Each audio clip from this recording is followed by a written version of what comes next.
Slavă ție, celui ce ne-a arătat nouă lumina.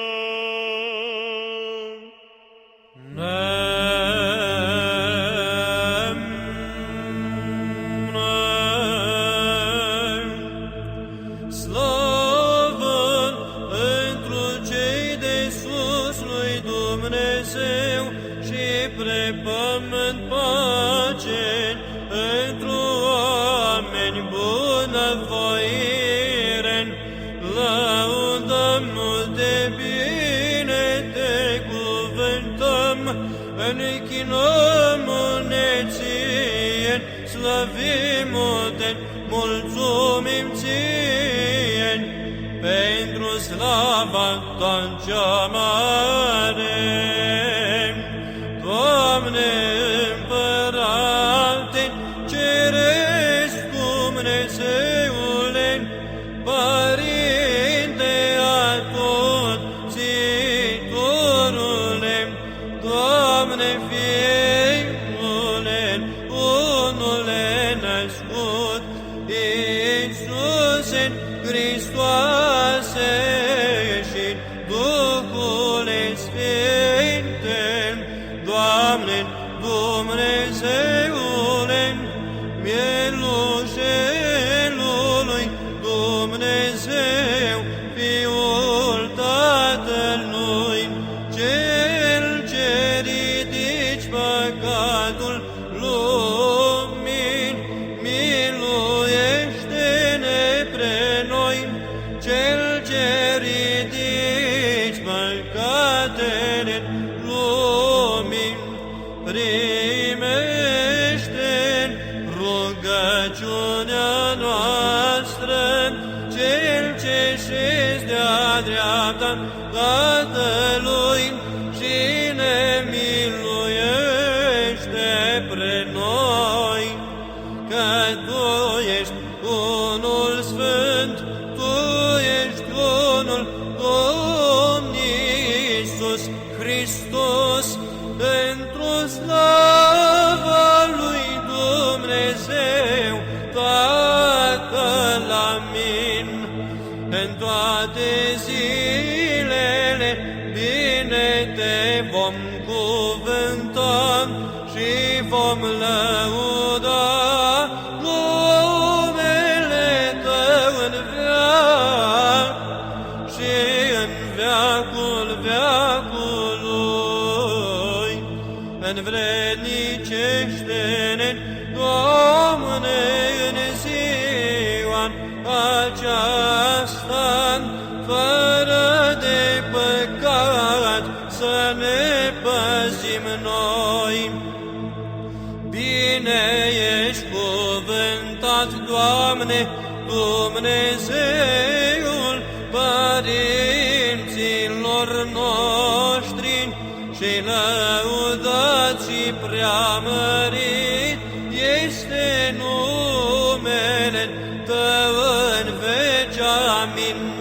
Fie, Doamne, mila Ta spre noi, precum am nădăjduit într-o Tine. Bine ești cuvântat, Doamne, învață-mă în dreptările Tale. Bine ești cuvântat, Doamne, învață-mă în dreptările Tale. Bine ești cuvântat, Doamne,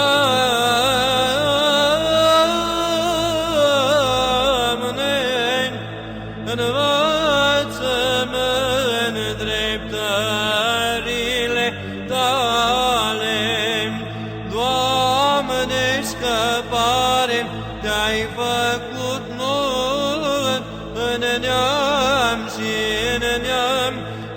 Eu am zis, Doamne, miluiește-mă, vindecă sufletul meu.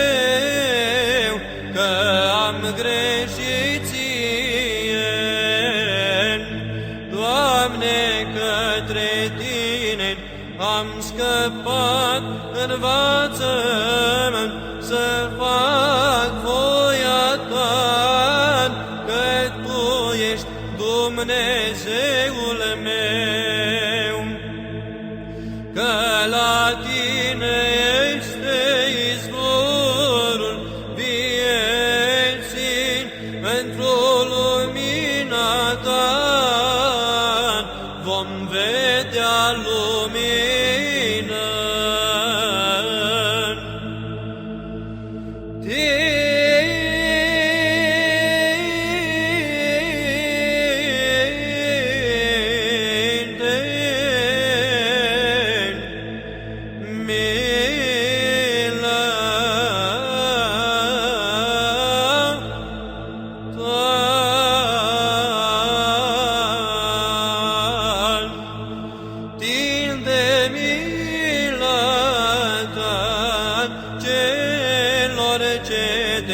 Cunosc pre Tine, Sfinte Dumnezeule, Sfinte tare, Sfinte fără de moarte, miluiește-ne pre noi, Sfinte Dumnezeule, Sfinte tare, Sfinte fără de moarte, miluiește-ne pre noi, Sfinte Dumnezeule, Sfinte tare, Sfinte fără de moarte, miluiește-ne pre noi.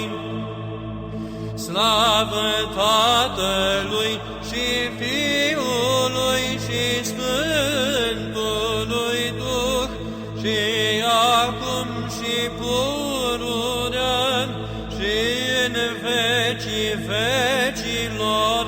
Amin. Sfinte fără de